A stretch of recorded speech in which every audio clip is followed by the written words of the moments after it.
ஆதியாகமம் 3:6 சொல்லுது. ஒரு தடவை நானும் வாசிச்சிடுறேன். அப்பொழுது ஸ்திரீயானவள் அந்த விருட்சம் புசிப்புக்கு நல்லதும் பார்வைக்கு இன்பமும் புத்தியை தெளிவிக்கிறதற்கு இச்சிக்கப்படத்தக்க விருட்சமாக இருக்கிறது என்று கண்டு அதன் கனியை பறித்து புசித்து தன் புருஷனுக்கு கொடுத்தாள், அவனும் புசித்தான். இதுதான் வீழ்ச்சியினுடைய ஃபர்ஸ்ட் ஸ்டேஜ். உங்கள் எல்லாருக்கும் தெரியும், இதுதான் வீழ்ச்சியினுடையதான ஃபர்ஸ்ட் ஸ்டேஜ். ஆனால் ஆதாம் என்கிற அந்த வாலிபன் அல்ல, அந்த மனிதன் பியூரா பாவமே இல்லாத ஒரு மனுஷன். உங்கள் எல்லாருக்கும் தெரியும். இப்போ நீங்கள் நானெல்லாம் தாயின் கருவில் உருவாகும் போதே பாவத்தில் உருவானோன்னு பைபிள் சொல்லுது. ஆனால் அவன் அப்படி இல்லை. என்ன சொல்லுது? முழுக்க முழுக்க ஹோலி. படைக்கும் போதே தேவனால் படைக்கப்பட்டதான ஒரு மனுஷன். அவன் வாழ்க்கையில் இந்த முதல் வீழ்ச்சிக்கு காரணம் என்ன அப்படின்னு சொல்லி பார்த்தீங்கன்னா, மற்ற மரத்துக்கும் இந்த மரத்துடைய பழத்துக்கும் ஒரு ஸ்லைட் டிஃபரன்ஸ் இருக்கும்.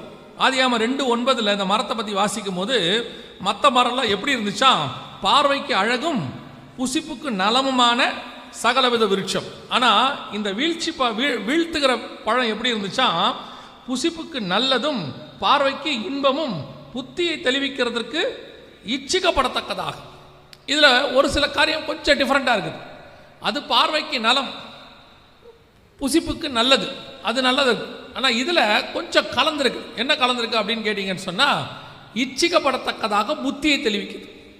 இந்த புத்தியை தெளிவிக்கிறதுனா என்ன அப்படின்னு கேட்டிங்கன்னா, வேர்ல்ட்லி நாலேஜ், உலகத்தில் உள்ளதான ஒரு நாலேஜை கொடுக்கக்கூடியதான ஒரு பழம் இது. அப்போ அதுக்கு முன்னாடி ஆதாம் நாலேஜே இல்லாமல் இருந்தாரா அப்படின்னு கேட்டாரா? இல்லை, ஆதாமை படைக்கும் போது கர்த்தர் முழு நாலேஜோடு கூட படிச்சிருந்தார். என்ன நாலேஜோட, என்ன புத்தி, அவருக்கு என்ன ஞானம் இருந்துச்சு அப்படிங்கிறதா ஹெவன்லி நாலேஜ்.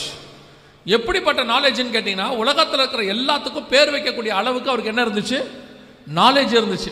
இப்போ நீங்கள் ஒரு 1000 பேருக்கு பேர் வைக்க சொன்னால் உங்களால் 1000 பேருக்கு பேர் வைக்க முடியாது. கண்டிப்பாக அந்த பேர் ரிப்பீட் ஆகும் இல்லையா? ஒரு 1000 பசங்களுக்கு பேர் வைக்கணும்னு சொன்னால் அதில் எப்படி ஒரு 10 ஆபிரகாம் வந்துருவாப்புல, ஒரு 10-15 டேவிட் வந்துருவாப்புல, சாமுவேல் ஒரு 25 சாமுவேல் இருப்பாப்புல, ஜான், பீட்டர், இதெல்லாம் ரிப்பீட் ஆகும்.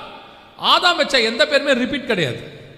இன்னும் சொல்ல போனால் ஆதாம் வச்ச பேர் நம்ம வைக்கிற மாதிரி வைக்கல, கிரியேஷனை பார்த்து வைப்பார். எப்படி பேர் வைப்பாரா? இவள் என் எலும்பில் எலும்பும் என் மாம்சத்தில் மாம்சம்னு சொல்லி அந்த கிரியேஷன் எவ்வளோ பெரிய நாலேஜ் இருக்குன்னு பாருங்க. பார்க்கும்போதே அவருக்கு அந்த கிரியேஷன் தெரியுமா, சர்வ ஞானம். அப்படிப்பட்டவனுக்கு இந்த உலகத்தின் புத்தி ஞானம் ஒன்று கிடைக்கணும் அப்படிங்கிறது ஒரு இச்சை வந்துச்சு. அது மேலே, உலகத்தின் ஞானத்தின் மேலே ஒரு இச்சை, இச்சிக்கப்படத்தக்கதாக. அந்த வசனம் என்ன சொல்லுது? புத்தியை தெளிவிக்கிறதற்கு இச்சிக்கப்படத்தக்கதான விருட்சமாய், புத்தியை தெளிவிக்கிறதற்கு இச்சிக்கப்படத்தக்கது. இந்த வேர்ல்ட்லி நாலேஜ் மேலே ஒரு பயங்கரமான ஆசை. இன்னைக்கு கடைசி காலத்தை பொறுத்த வரைக்கும் இப்போ இருக்கிற காலம் அறிவு பெருக்கத்தின் காலம். தானியேல் 12:4 சொல்லுது, கடைசி காலத்தில் அறிவு பெருகி போகும். இந்த அறிவு பெருக்கத்தினுடைய உச்சம் எந்த லெவலில் போயிட்டு இருக்குன்னு கேட்டிங்கன்னா, புத்தியை இச்சிக்குது, உலகத்தின் ஞானத்தை இச்சிக்குது. இப்போ நீங்கள் எப்படிப்பட்டதான ஒரு என்வைரன்மெண்ட்டுக்குள்ளே வாழ்கிறீங்க, எப்படிப்பட்டதான ஒரு காலத்தில் வாழ்கிறீங்கன்னா, எல்லாமே தெரிஞ்சிருக்கணும்னு எல்லாரும் நினைக்கிறாங்க. எதை பற்றி பேசினாலும் உனக்கு என்ன செய்யணும்? தெரிஞ்சிருக்கணும்.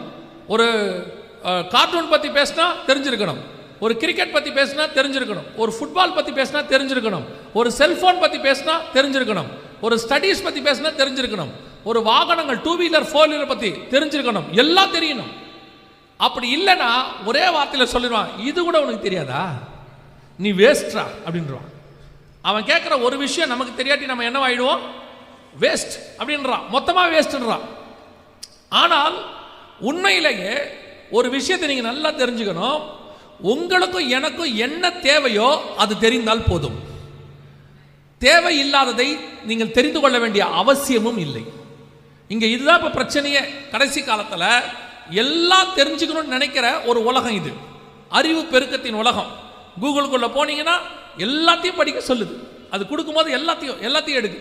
இப்போ நீங்கள் ஸ்டடீஸுக்கு போகிறீங்க, படிக்க போகிறீங்க, 10வது வரைக்கும் சப்ஜெக்ட் காமனாக இருக்குது. 11வது குரூப் பிரிக்கிறாங்க, சயின்ஸ் குரூப்பு இல்லையா, சயின்ஸ் குரூப் பிரிக்கிறாங்க.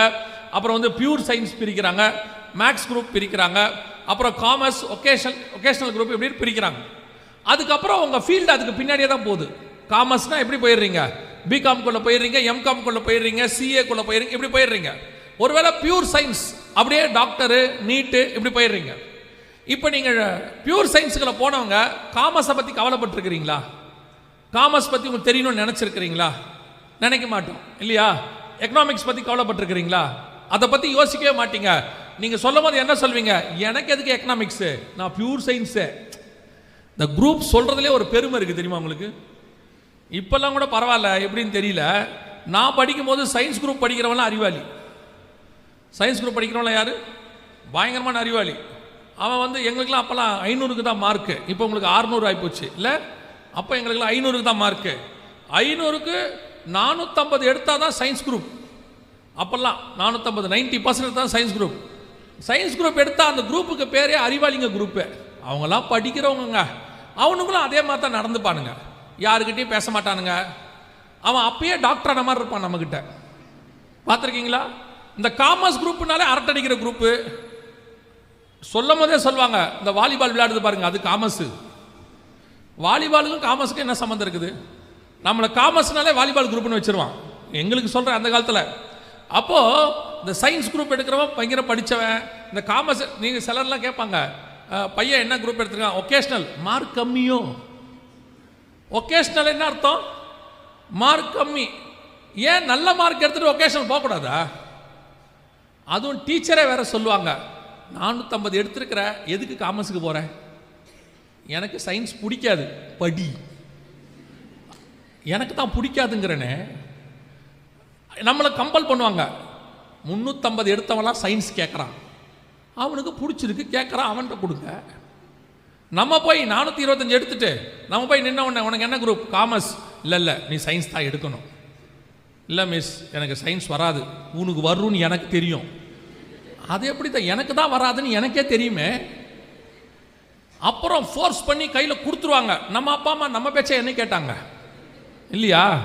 டீச்சர் பேச்சை தான் கேட்பாங்க. கொடுத்துருவாங்க, நமக்கு படிக்க வராது. அப்புறம் ஃபர்ஸ்ட் மிட் டேர்மில் குவார்ட்டர்லியில் மார்க் குறைவாக வரும். அதே டீச்சர் கூப்பிட்டு சொல்லும், 10th நல்லா தானே படித்தேன், நான் தான் உனக்கு அப்பயே படித்து சொன்னேனே எனக்கு சயின்ஸ் வராதுன்னு. இப்படியே பாதிக்கப்பட்ட சமுதாயத்தில் நானும் ஒருத்தன். சரியா? என்னைக்காவது நம்ம யோசிச்சிருக்கோமா, சயின்ஸ் எடுத்தேன், நான் இதுக்கப்புறம் காமர்ஸ் பக்கம் போகிறேன், தேவையில்லை, எனக்கு சயின்ஸ் பக்கம் போயாச்சு, இனி என் லைஃப் எதை பேஸில் இருக்குது? அந்த படிப்பை பேஸில் இருக்குது. ஆனால் அதை தவிர வேற எதை வேணாலும் எடுங்க, எல்லாத்த பற்றியும் தெரிஞ்சிருக்கணும் அப்படிங்கிறத இடத்துக்கு இன்னைக்கு உலகம் வருது. எல்லாமே தெரிஞ்சிருக்கணும், எதை கேட்டாலும். அன்றைக்கி ஒரு பெரிய பிஸ்னஸ்மேன், இந்தியாவிலேயே இல்லை உலகத்திலே பெரிய பிஸ்னஸ்மேன், அவரை கூப்பிட்டு கேட்குறாங்க, கிரிக்கெட்டில் உள்ள ஒரு பெரிய ஜாம்பவான் பேரை சொல்லி, இவரை பற்றி நீங்கள் என்ன நினைக்கிறீங்க? சிம்பிளாக சொன்னார், எனக்கு அவரை தெரியாதுன்னு. அந்த கேள்வி கேட்டவர் ரொம்ப ஷாக்காக சொன்னார், என்னது உங்களுக்கு இவரை தெரியாதா? எனக்கு தெரியாது, அவ்வளோதான். அவரை தெரிஞ்சிருக்குன்ற அவசியம் எனக்கு. இப்போ இவரை கேள்வி கேட்டவரை பொறுத்த வரைக்கும், நீ என்ன இவ்வளோ பெரிய பணக்காரனாக இருக்கிற, ஏன் உனக்கு இந்த கிரிக்கெட் பிளேயரை தெரியல? எனக்கு அவசியம் இல்லை. இப்போ நான் பெரிய பிஸ்னஸ்மேன், இன்னொரு பிஸ்னஸ்மேனை பற்றி கேட்டால் எனக்கு தெரியும், எனக்கு இன்னொரு ஸ்போர்ட்ஸ் மேனை பற்றி கேட்டால் தெரியாது. ஆனால் தெரியாவிட்டால் நீ லாய்க்கு இல்லைன்னு நினைக்கிற ஒரு சமுதாயம் தான் இன்னைக்கு இருக்கு. ஒன்று எல்லாத்தையும் தெரிஞ்சிருக்கணும். பெற்றோரும் என்ன விரும்புகிறாங்க தெரியுமா? அத்தனையும் கொண்டு வந்து நம்ம மேலே போடணும்னு விரும்புகிறாங்க.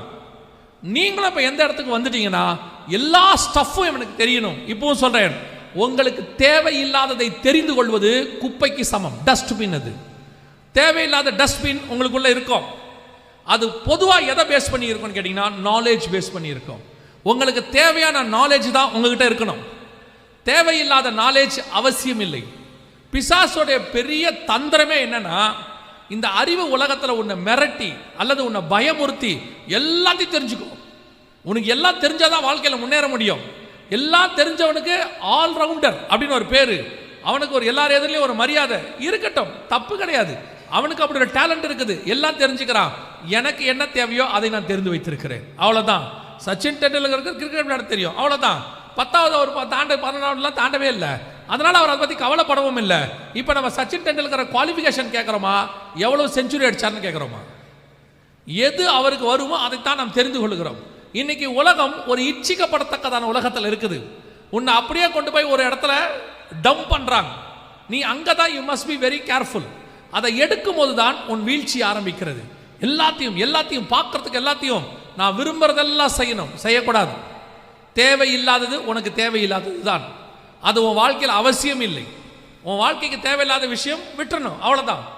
போட்டு அப்படி இப்போ என்ன ஆயிடுச்சு, இந்த ஜென்ரேஷன் அறிவு பெருக்கத்தின் ஜென்ரேஷனாக இருக்கிறதுனால இதுக்கு தனக்கு எது தேவைன்னே தெரியல.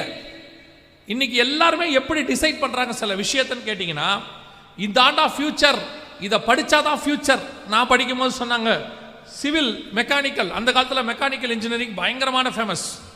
மெக்கானிக்கல் இன்ஜினியர் தான் ஃபியூச்சர் அப்படின்னாங்க.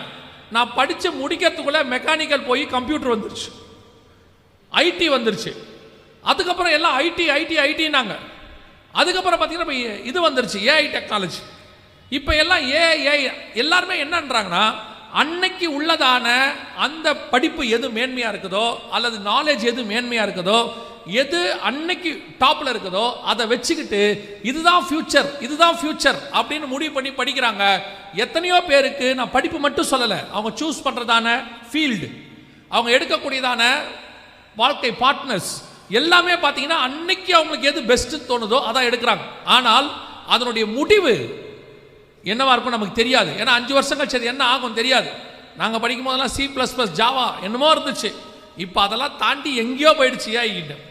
அப்போ நம்ம எதை பேஸ் பண்ணி எதன் அடிப்படையில் சூஸ் பண்ணோன்னு கேட்டிங்கன்னா, நம்முடைய காலங்கள் அவருடைய கரத்தில் வரையப்பட்டிருக்கிறது. அவருக்கு தான் ஃபியூச்சர் தெரியும். அவர் என்ன ஃபியூச்சர் உனக்கு வச்சிருக்கிறாரோ அதன் அடிப்படையில் தான் நீ செலக்ட் பண்ணணும். எல்லாவற்றையும், உன்னுடைய லைஃபாக இருக்கட்டும், உன்னுடைய கேரியராக இருக்கட்டும், உன்னுடைய அகாடமிக் சைடாக இருக்கட்டும், வாட் எவர் இட் இஸ், நீ உனக்கு எது பிடிக்கும், உன் சுற்றி இருக்கிறவங்களுக்கு எது பிடிக்கும். சில நேரத்தில் உன்னை எமோஷ்னல் ஒன்று செய்வாங்க. உன்னை சுற்றி இருக்கிறவங்களாம் என்ன பண்ணுவாங்க, ஒரு எமோஷ்னலாக உன்னை வந்து டார்ச்சர் பண்ணுவாங்க. எப்படி டார்ச்சர் பண்ணுவாங்கன்னா, நான் தான் படிக்கலை, நீயாவது சரி படிக்கலாம், படிக்கக்கூடாது நான் சொல்ல, கண்டிப்பாக படிக்கணும். அதுக்கு அவர் ஒன்று சொல்வார், நான் இன்ஜினியர் ஆகணும்னு ஆசைப்பட்டேன்.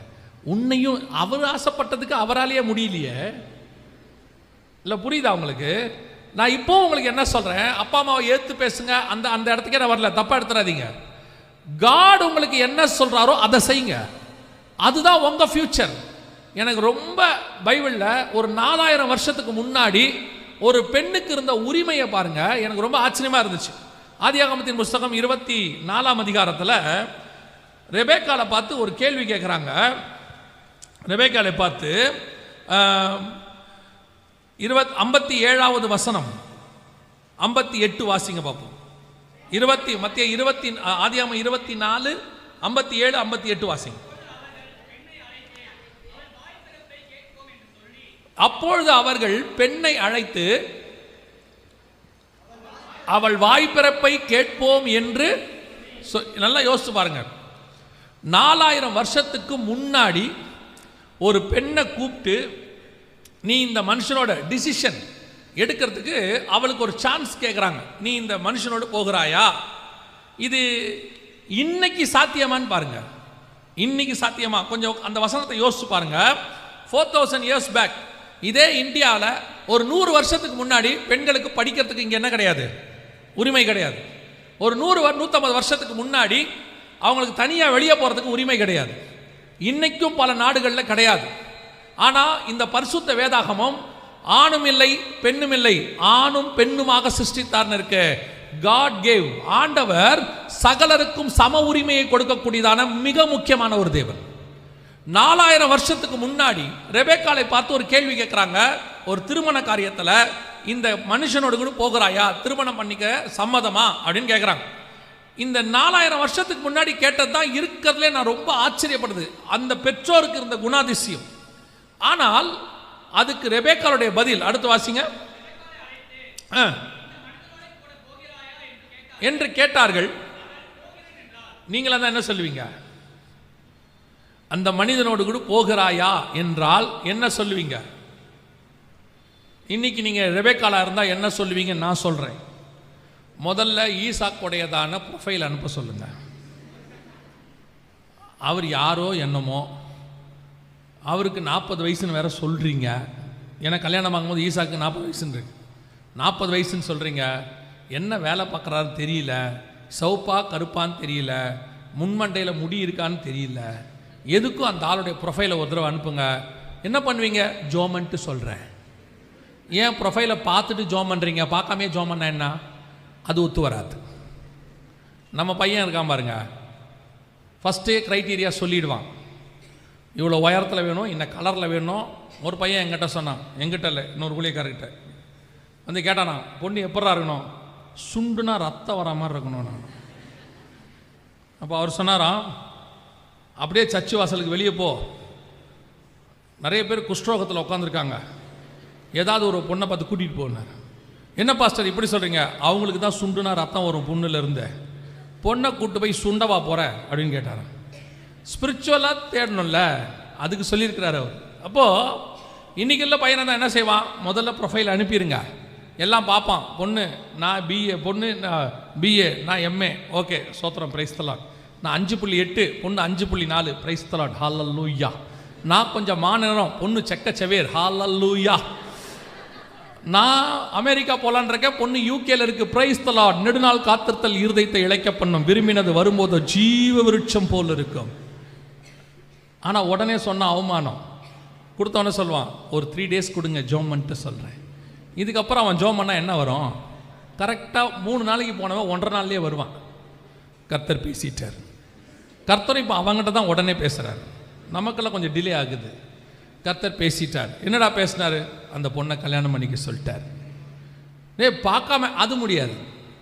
ரெபெக்கால பாருங்க, டிசிஷன். இன்னைக்கும் சொல்கிறேன், இந்த காட்ஸ் டிசிஷன், தேவனுக்குள்ளாக இருந்து எடுக்கிற முடிவு ரொம்ப இம்பார்ட்டன்ட். நீங்கள் உங்கள் எதிர்காலத்தை கர்த்தருக்குள்ளிருந்து நிர்ணயிக்க வேண்டும்.